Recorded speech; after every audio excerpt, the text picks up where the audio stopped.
Once again, we have more evidence of the corruption inside the Trump administration. Let's take a look at this article. It says that January 6th defendant invited to Trump's inauguration by former GOP lawmaker. We're talking about Russell Taylor. And as you are about to see, this guy was a total lunatic. Take a look at the arsenal that he brought that day. He had hatchets, a knife, bulletproof vests, a helmet. He was ready for war. But let's take a look at what they had to say here.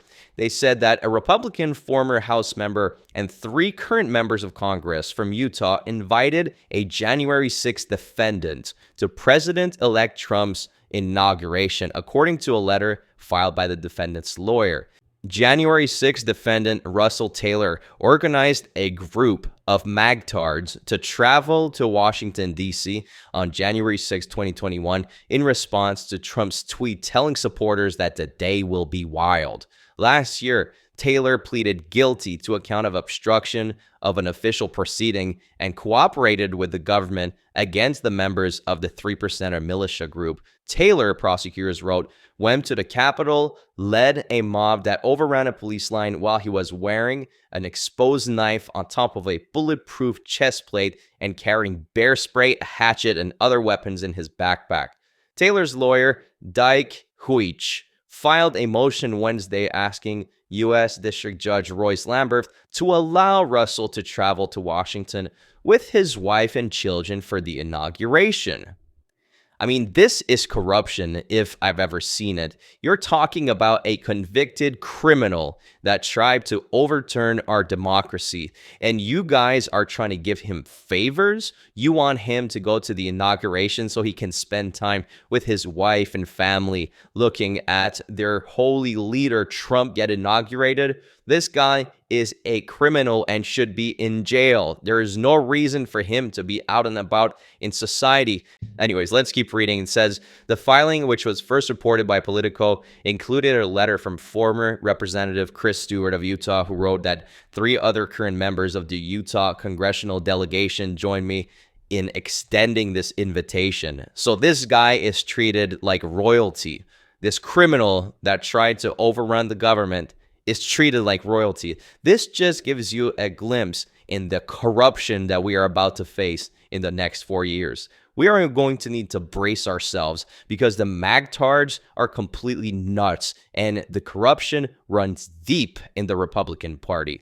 Now, let's see what else they had to say. Mr. Taylor has some family friends who knew the congressman.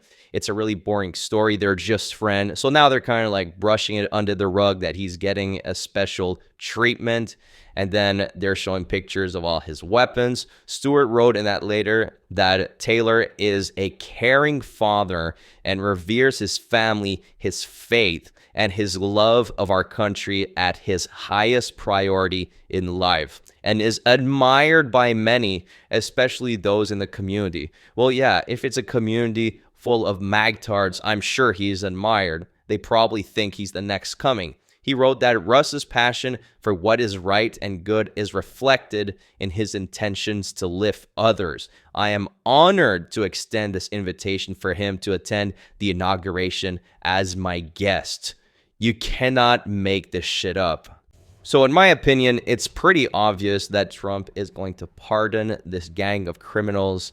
I mean, all the January 6th insurrectionists. He said that he's not sure, that he's considering it. We know he's going to do it. Trump is corruption incarnate. When the American people, and I'm saying the American people by, a little bit more than 50%, voted for Trump to be president, they pretty much signed their rights away. Whether you have a family member who's an immigrant, you're fucked. Whether you want to have affordable groceries, you're fucked because the price is going to go up by quite a bit. Now, his threats of the tariff war, which is one of the most brain-dead ideas I have ever heard in my life, are not going unnoticed. Now, we have the premier of Ontario, Canada, who is retaliating with threats of his own. And this time, he's threatening to cut off our energy supply from Canada. Because keep in mind, 90% of the imports of electricity that comes to the United States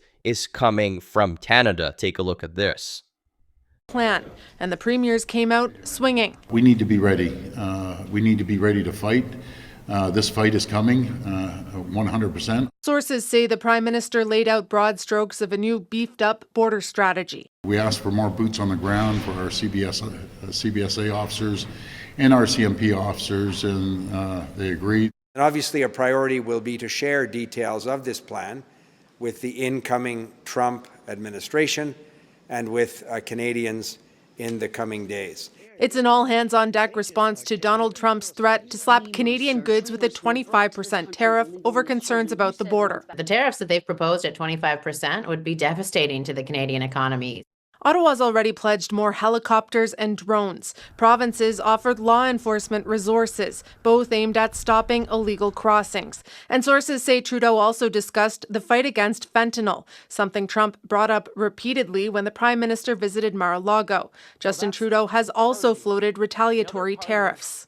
We will, of course, as we did 8 years ago, respond to unfair tariffs. Ford took that further, threatening to stop Ontario energy exports. We will go to the full extent, depending on how far this goes. We will go to the extent of cutting off their energy. Premiers have also been key to the diplomatic push to convince Trump to change his mind, meeting with American governors and appearing on American TV, saying tariffs will be bad for both countries. It's hurting the American people. It's hurting the Canadian people. Why the president is doing this is beyond me. Look, it's beyond me as well. We all knew that he was going to implement some pretty stupid policies when he comes into office, but this is a little bit much even for him. First of all, why is he targeting our allies? Canada and Mexico are our biggest trade partners. Why are you targeting our friends? It doesn't make any sense. I understand that he's trying to burn the country to the ground and absolutely destroy it because, let's face it, he's getting old. He's probably not going to be alive in 30 years to see the consequences and the long-term effects of his stupid policies. But he does have a family, right? His kids are going to be able to witness how he is destroying the country. Why is he doing this? Once again, it's ego. He wants to appear to be the biggest person in the room, no matter what room he's in.